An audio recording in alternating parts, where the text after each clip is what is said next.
혹 내가 내게 말하기를 그러면 하나님이 어찌하여 허물하시느냐 누가 그 뜻을 대적하느냐 하리니 이 사람아 내가 누구이기에 감히 하나님께 반문하느냐 지음을 받은 물건이 지은 자에게 어찌 나를 이같이 만들었느냐 말하겠느냐 토기장이가 진흙 한 덩이로 하나는 귀히 쓸 그릇을 하나는 천히 쓸 그릇을 만들 권한이 없느냐 만일 하나님이 그의 진노를 보이시고 그의 능력을 알게 하고자 하사 멸하기로 준비된 진노의 그릇을 오래 참으심으로 관용하시고 또한 영광 받기로 예비하신 바 긍휼의 그릇에 대하여 그 영광의 풍성함을 알게 하고자 하셨을지라도 무슨 말을 하리요 이 그릇은 우리니 곧 유대인 중에서뿐 아니라 이방인 중에서도 부르신 자니라 호세야 그래도 이르기를 내가 내 백성 아닌 자를 내 백성이라 사랑하지 아니한 자를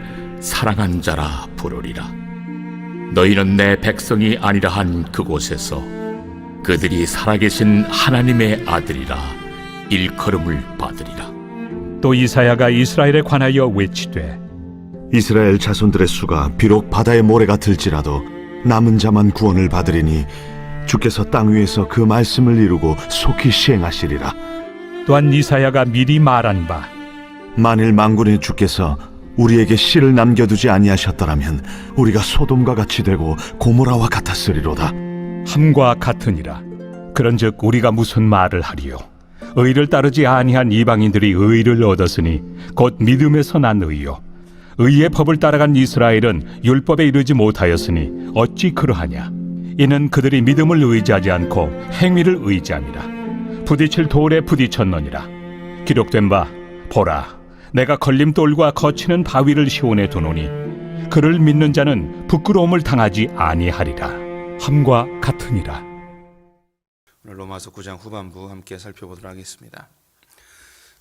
로마서는 바울이 로마 교회에게 보낸 편지입니다. 사도들 없이 형성된 로마 교회에게 복음이 무엇인지 알리고자 로마서를 기록하게 되었습니다. 복음은 모든 믿는 자들에게 구원을 주시는 하나님의 능력이 되어집니다. 이 구원이라 함은 죄로부터의 구원, 심판과 진노로부터의 구원입니다. 모든 사람들은 죄의 결과로 고난을 당할 것 그리고 죽음에 이를 것에 대한 두려움을 갖고 있습니다. 그래서 인류는 우상숭배 혹은 선하게 살아서 복을 받고자 하는 도덕주의, 또 믿음 있는 자들은 율법을 잘 지켜서 진노를 예방하고자 하는 율법주의를 따르게 됩니다. 하지만 이 우상숭배나 도덕주의, 율법주의는 열심히 하면 할수록 더 큰 두려움에 쌓이고 혹은 일이 잘 풀리면 교만함에 이르게 되어지죠. 이것으로는 결코 죄와 진노로부터 인간을 구원하지 못하게 되어집니다. 오직 이 죄로부터 구원할 수 있는 것은 복음, 예수 그리스도께서 우리를 위하여 죽으심을 믿는 것, 이것으로 우리는 죄로부터 구원을 얻게 되어지죠. 이 복음을 알게 되어지면 하나님과 화평하는 사이가 되어지고 또 고난에 대하여서 해답을 얻게 되어집니다. 더 이상 하나님을 사장님이나 혹은 감시자로 보지 않고 또 죄의 결과 우리의 삶의 고난에 대한 두려움이 사라집니다. 고난을 통해서 우리를 연단하시고 그 연단 중에 우리를 영화롭게 하시는 주님의 손길을 알기 때문이죠. 그래서 이 땅에는 어떤 환난이나 곤고나 박해나 기근이나 적신이나 위험이나 칼이나 사망이나 천사나 높음이나 권세들이나 그 어떤 것도 하나님과 우리의 사이를 결코 끊을 수가 없습니다. 하나님께서 우리를 위하시면 그 어떤 것도 우리를 대적할 수 없는 것이죠. 하나님의 사랑을 왜 끊을 수 없는가? 그것은 우리가 하나님을 선택한 것이 아니고 하나님께서 우리를 선택해 주셨기 때문입니다. 어제 읽었던 9장 상반부가 바로 하나님의 주권, 하나님의 은혜로 우리가 구원받았음을 선언하고 있습니다. 다시 말씀드리면 하나님과 우리 사이의 관계를 그 누구도 끊을 수 없는 결정적 이유가 내가 하나님을 선택한 것이 아니고 하나님께서 우리를 선택해 주셨기 때문이죠.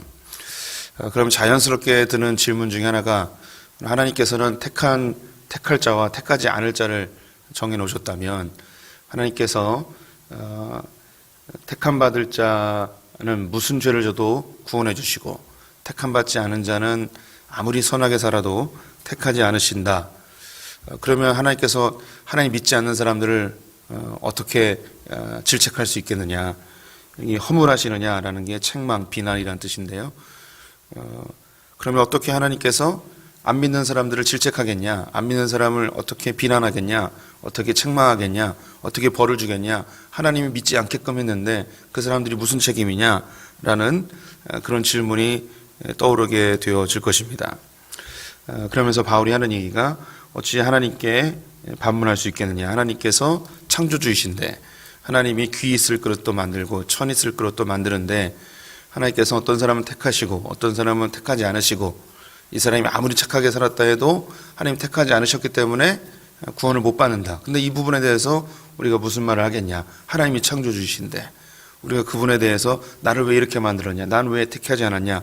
라고 물을 수 있겠냐? 라고 바울이 반문을 합니다. 그러면서 그 결정적인 한 구절을 이야기하는데요. 그럼 정말 너희들이 착하게 살았냐? 정말 이 부분에 대해서 너희들이 하나님 옆에 떳떳하냐라는 질문이라 할 수 있겠습니다. 29절에 보면 또한 이사야가 미리 말한 바 만일 만군의 주께서 우리에게 씨를 남겨두지 아니하셨더라면 우리가 소돔과 같이 되고 고모라와 같았으리로다. 만약에 하나님께서 정말 너희들이 행한 대로 하나님께서 계산을 해보게 된다면 너희들이 착하게 살았다 이야기하고 착한 사람이 구원 못 받는 게 말이 됩니까? 라고 그렇게 반문을 한다면 정말 따져보자. 너희들이 정말 착하게 살았냐? 정말 하나님 앞에 완벽하게 살았냐?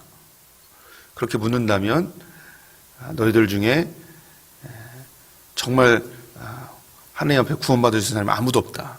오히려 너희들은 소돔과 고모라처럼 살았다. 너희들이 이렇게 살아남는 것, 이렇게 이 세상에 여전히 존재할 수 있는 것은 하나님께서 구원하기로 한 하나님의 씨, 하나님의 남은 자, 이 사람들이 여전히 있기 때문에 이 사람들 때문에 심판을 안 받는 것뿐이지 만약에 하나님께서 심판하고자 마음만 먹으면 너희들이 아무리 착하게 살았다 하더라도 너희들은 소돔과 고모라가 될 수밖에 없다라고 선언하고 있습니다. 27절 말씀에 또 이사야가 이스라엘에 관하여 외치되 이스라엘 자손들의 수가 비록 바다의 모래 같을지라도 남은 자만 구원 받으리니 하나님께서 이 세상에 수많은 바다의 모래와 같은 많은 사람도 있지만 하나님의 남은 자, 이스라엘 가운데 남은 자, 혹 다른 말로는 여기서 이제 남겨놓은 씨, 이 사람들 때문에 여전히 이 세상이 존재하는 것이지 만약에 사람들이 행한 대로 심판한다면 우리 다 멸망한다라는 것을 선언하고 있습니다. 이 말은 실제입니다. 만약에 우리 성도님들도 생각해 보실 때 하나님이 우리 성도님들이 하나님이라면 이 세상을 가만히 놔두시겠습니까? 베드로전서에 보게 되면 하나님이 길이 참으사 구원받을 자들을 구원하기 위해서 이 세상의 소돔과 고모라 같은데 여전히 길이 참으시고 계시다고 선언하고 있죠. 이 말이 정답입니다. 하나님은 이 세상을 수없이 심판해도 아무 이상이 없습니다. 인간의 악함과 인간의 죄악으로 이 세상은 충분히 심판받기에 충분한 이유들이 너무나 많이 있습니다. 그런데 하나님께서 구원받을 자들을 아직 남겨놓으셨기 때문에 기다리고 계시기 때문에 하나님께서 이 심판을 중단해 놓고 있는 상태죠. 22절, 23절 말씀을 읽으면 만일 하나님이 그의 진노를 보이시고 그의 능력을 알게 하고자 하사 멸하기로 준비된 진노의 그릇을 오래 참으심으로 관용하시고 또한 영광 받기로 예비하신 바 긍휼의 그릇에 대하여 그 영광의 풍성함을 알게 하고자 하셨을지라도 무슨 말을 하리요. 이 말이 방금 설명드린 것입니다. 하나님께서 만약에 진노의 그릇을 쏟아붓는다면 그런 능력이 충분히 있으신 분인데 하나님께서 오래 참으시고 관용하고 계신다. 하나님께서 긍휼의 그릇, 하나님께서 선택받은 자들을 참으시고 기다려주시는 그것을 통해서 하나님 영광을 풍성하게 보이길 원하시는 그런 계획이 있기 때문에 아직 이 진노의 그릇이 쏟아 부어지지 않는 것뿐이지 우리가 하나님 앞에서 선하다 말할 수 있는 사람이 아무도 없다라고 고백하고 있습니다. 그러면서 30절로 넘어가게 됩니다. 그런즉 우리가 무슨 말하리요? 의를 따르지 아니한 이방인들이 의를 얻었으니 곧 믿음에서 난 의요. 의의 법을 따라가는 이스라엘은 율법에 이르지 못하였으니 이스라엘 백성들은 행함으로 선하게 살려고 율법을 잘 지켜서 하나님께 구원받고자 하였지만 오히려 하나님께 버림받았다. 오히려 이방인들 중 가운데 하나님의 백성들이 많이 일어나고 있는데 그들의 행함으로 의에 이른 것이 아니고 믿음으로 의에 이르게 되었다. 우리가 하나님께 선택받은 백성들로서 우리가 하나님 앞에 내가 이렇게 살았습니다. 이렇게 선행을 하였습니다. 이렇게 하나님께 충성하였습니다. 이렇게 하나님 앞에 헌신했습니다.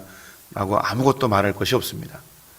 하나님이 우리를 행한 대로 측정하신다면 우리 가운데 하나님 앞에 제대로 서 있을 수 있는 사람이 아무도 없을 것입니다. 저도 이제 목사의 위치에 있지만 하나님께서 저의 행함을 계산하신다면 우리 성도님들 앞에 부끄러워서 서 있을 수도 없는 그런 죄인 중에 괴수임을 고백할 수밖에 없죠. 하나님께서 나를 향한 계획, 우리 성도님들을 향한 계획, 그것을 영화롭게 하시려고 참고 긍휼을 베푸시고 관용을 베푸셔서 우리가 지금까지 오게 되어진 것입니다. 우리가 자칫 잘못하면 내가 여기까지 온 것, 내가 이렇게 성장한 것, 이렇게 하나님 앞에 쓰임받는 것, 하나님께서 이런 복을 주신 것, 이것이 나의 행함이라고 착각하면 큰 오산입니다. 하나님이 우리를 계산하신다면 그 누구도 하나님 앞에 올바로 서 있을 수 없는 존재들이죠. 그래서 늘 우리는 믿음으로 돌아가야 되고 복음으로 돌아가야 됩니다. 우리는 원래 이방인들이었고 하나님께 선택받을 수 없는 존재들이었는데 믿음으로 의롭다 하여서 하나님의 자녀가 되었고 이 자리까지 오게 되어졌습니다. 하나님의 전적인 택함으로 우리가 하나님의 자녀가 되어졌죠. 우리는 다 지옥불에 던져질 불쏘시개와 같은 존재들이었는데 하나님께서 자기의 영광을 드러내시고 하나님의 긍휼의 위대함, 그 영광스러움을 드러내기 위해서 우리를 건져주셨습니다. 그래서 우리는 겸손히 주님을 좇아야 되죠. 하나님 앞에 그 어떤 것도 자랑할 수가 없습니다. 마지막 32절과 33절을 제가 읽겠습니다. 어찌 그래하랴. 이는 그들이 믿음을 의지하지 않고 행위를 의지함이라. 부딪힐 돌에 부딪혔느니라. 기록된 바 보라 내가 걸림돌과 거치는 바위를 시온에 두노니 그를 믿는 자는 부끄러움을 당하지 아니하리라. 이스라엘 가운데 부딪히는 돌, 즉 행위를 놓았다고 이야기합니다. 그들이 율법을 잘 지키고 하나님의 말씀대로 살았다고 이야기한 것이 오히려 그들에게 부딪히는 돌이 되었습니다. 걸림돌이 되었다는 것이죠. 하나님께 믿음으로 의롭다함을 얻게 되는데 이 행위, 율법, 자기의 이게 걸림돌과 걸림돌이 되어서 부딪히는 돌과 걸림돌이 되어서 오히려 하나님께 나아가지 못하게 되었다는 것입니다. 우리 성도님들도 다 믿음으로 구원받은 거 다 고백하는 분들입니다. 예수를 믿음으로 하나님의 자녀가 되었다고 다 고백하는 분들이죠. 그래서 우리는 교회 생활도 열심히 하고 봉사도 열심히 하고 또 어떤 사람은 사역자가 되기도 하고 교회에서 인정받는 위치에 오르기도 하고 그런데 우리는 정말 연약한 죄인이어서 죄의 DNA가 꿈틀꿈틀대서 참 신기한 게 열심히 하면 할수록 이 걸림돌이 되어져요. 성도님들도 다 느끼시는 부분입니다. 교회에서 문제 일으키는 분들은 믿음 없는 사람들이 아니에요. 교회를 박살내고 교회를 파괴하고 교회를 갈라치는 사람이 믿음 없는 사람들이 아니에요. 소위 교회에서 제일 충성되고 제일 헌신되고 제일 믿음 좋다고 하는 분들이 오히려 걸림돌이 되고 부딪히는 돌이 돼서 교회를 쪼개고 이런 일들이 수없이 많이 반복되어집니다. 왜 그런 일이 반복되는가? 우리가 이 죄성, 내가 행위를 가지고 내가 열심히 하고 충성하는 이것이 걸림돌과 부딪히는 돌이 돼서 내 믿음이 거기서 꼬꾸라집니다. 믿음으로 시작했다가 믿음에 이르지 아니하고 믿음으로 시작했다가 행위로 끝나버리는 그런 안타까운 일이 발생하게 되어지는 것이죠. 새벽에 나오시는 분들은 우리 소풍교에서도 믿음에 액기 쓰인 분들이죠. 하나님 앞에 늘 겸손히 서는 분들입니다.